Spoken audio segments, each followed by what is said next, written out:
It is not a surprise to me or probably to anyone in this room that New York City buses are the slowest in America. I want to know, what is your vision for transforming major streets like Flatbush so they're more efficient for bus riders, safer for pedestrians, and so they work better for working class people like me? Mayor Adams has been violating the New York City street plan mandate to build new buses lane in every year of his administration. I would like to know, how would your administration make up for lost time and speed up the buses? Congestion can make you late. And sometimes being late means that your pay is going to be docked. So this is actually a really, really important issue for working class people.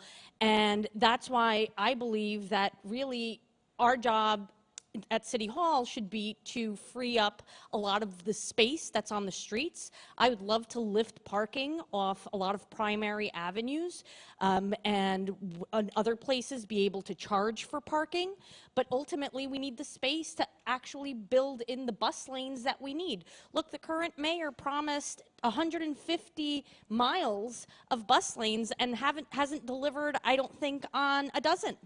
And so we have a lot of catching up to do to live our wildest rapid bus transit dreams. So Riders Alliance, you gave Mayor Adams this bus mayor jacket. Come on, folks. So here's what I'm asking you for. By the time I'm done, I want a jacket, but don't call me the bus mayor, call me the street mayor, because that's what this is about. It's about the streets, and here's how we're going to do it. I wrote the report in 2017 and laid out a 17-point plan about how to expand bus routes in the city. We talked about the changing rush hour. We talked about people who made $28,000 a year using the buses late at night, but yet buses didn't run late at night. So we have to start recognizing working people. We have to start to say, thank you for your contribution during COVID. You saved our lives. You delivered for us. And you know what? When you left at noon, or midnight, you did not have transportation home. That is the future of our buses. Improving bus service in the city is a matter of addition, right? It's adding more buses, it's more dedicated bus lanes, and it's more express routes. How many express routes are there between Brooklyn and Queens? Not a single one.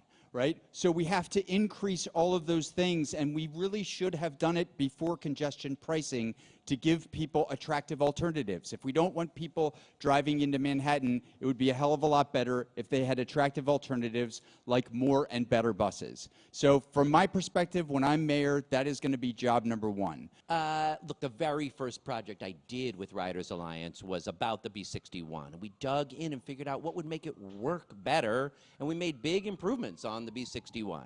So there's a lot the mayor can do, but you need two things. First, a really good DOT commissioner. So I'm going to promise you tonight a professional, world-class DOT commissioner, not a political patronage appointment, and serious management of DOT. And then the mayor spending the political capital necessary, because a lot of what prevents bus improvements from happening is people who are clinging to parking spaces. And you have to be willing to just go and have some leadership and do something about that. I think we have to fundamentally change the way that we think about fulfilling the annual mandates on bus lanes. Right now, what we're doing is we're picking one bus lane after another bus lane. We need to have an entire citywide approach, because 8 miles an hour is not acceptable as the average speed of a bus in New York City. 5 miles an hour in the Central Business District. These are speeds that you can match when you're a New Yorker late for work.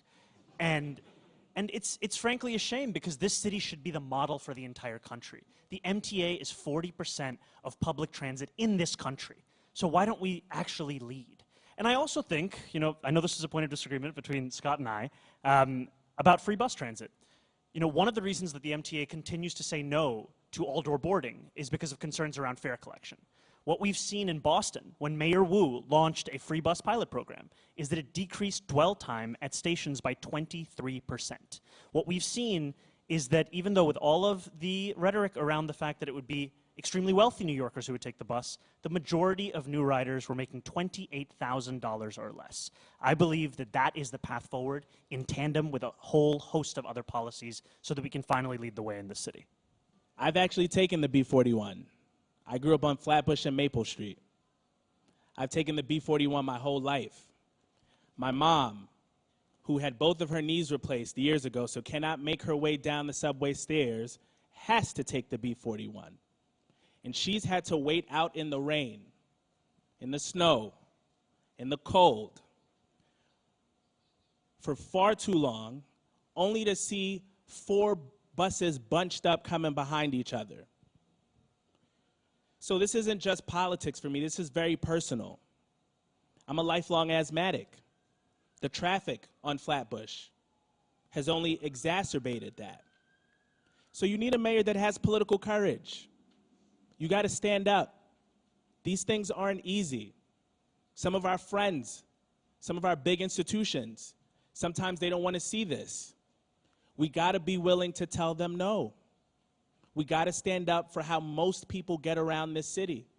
We got to stand up for how working class people like my mom get around this city. So not only do I support it on Flatbush Avenue in my district, but I support it across the city because we deserve that.